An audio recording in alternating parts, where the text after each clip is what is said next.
Ինչ էիք ասել, որ ծնողները այդքան վրդոված էին, ինչ պարզաբանումներ էին ձեզանից պահանջում։ Դուք ասեցիք ամեն ինչ կարգին է, բայց երկու ծնող ասում էին մեր երեխաների անունները չտաս, այդպիսի արտահայտություններ լսում, չհամարձակվեց ասեց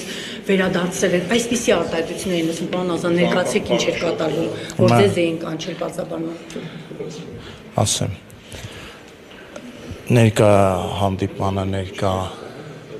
հարազատ, հերոսի հարազատ հարց ուղղեց Պողոսյանին, թե ինչ եք մտածում, ինչ պետք է արվի այն տղաների մարմինների հետ, որոնց ծնողները հրաժարվում են ընդունել,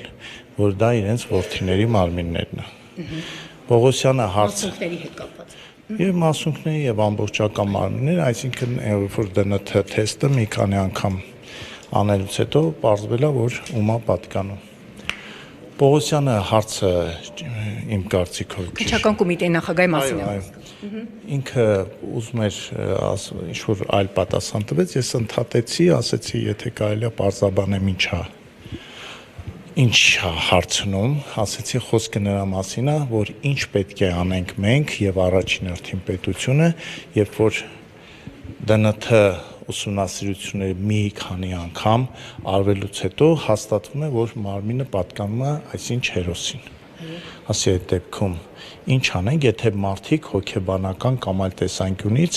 չեն ուզում ընդունել իրականությունը։ Եվ այդ ընթացքում մի քանի ծնողներ որդովեցին, որ ինչու եմ ես նման բան ասում,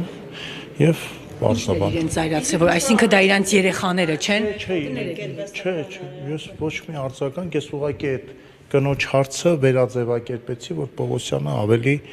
անկալելի լինի, ինչա հարց։ Հայրիկները ձեզ ասում, որ ինչը չհամարձակվեք, դուք ասում եք Ասում եք, տենց բան մի ասա։ Որ մեր երեխաների մարմիններն են դա։ Հա։ Ասում եմ մի ասեք, դու մեզ ինչքան հասկացավ, ասում են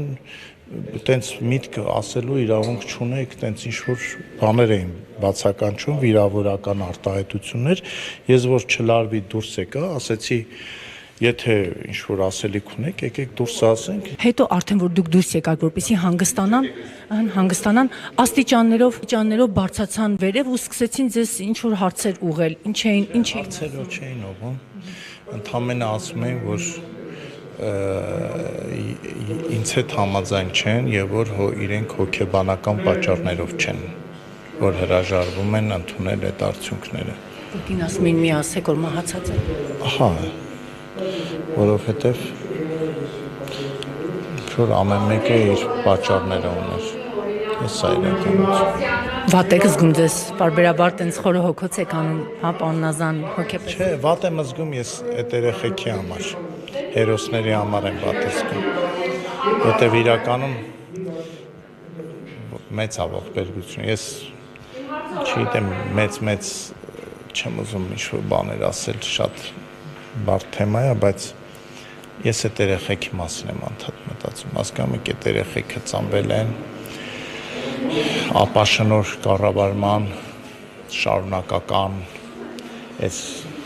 հետևանքով իրենք հայտնվել են ծանր դիրքերում, հերոսաբար կռվել են, հերոսաբար զոհվել են, բաժանի չլեն, գոնե իրենց անազգանով ուղարկավորվել են։ Բայց այդ երեխեքի հոգիների տառապանքը,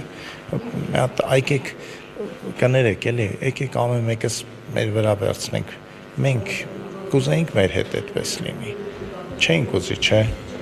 Չէինք ուզի, ես այդ եմ ասում, ծնողներին էլ եմ հասկանում, ամեն մեկը յուրովի է գժվում։ Ես այսպես եմ գժվել, ինքը այնպես է գժվել, այն մյուսը մի ձև է գժվում, դժվար է, էլի, ասենք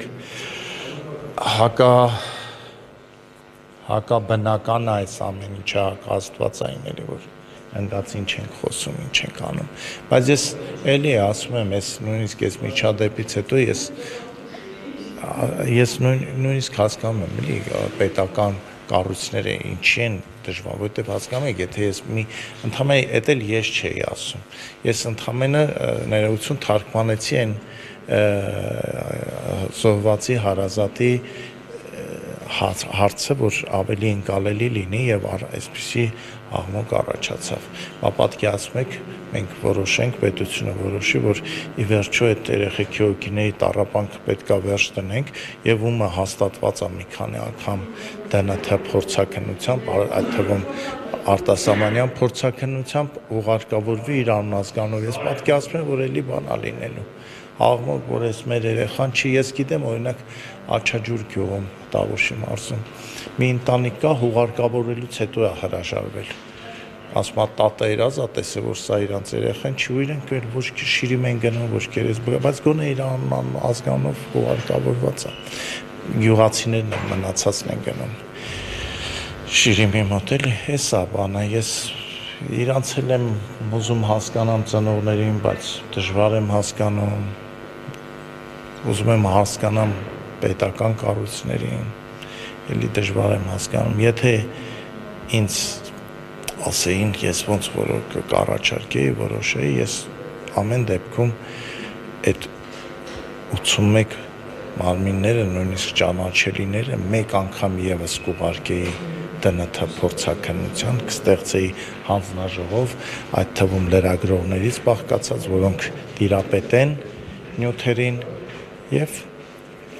որից հետո այդ երեխեքին վերջապես եկեղեցական արարողակարգով կհանձնեին կողին հոգիներն է, որ խաղաղության մեջ լինեն։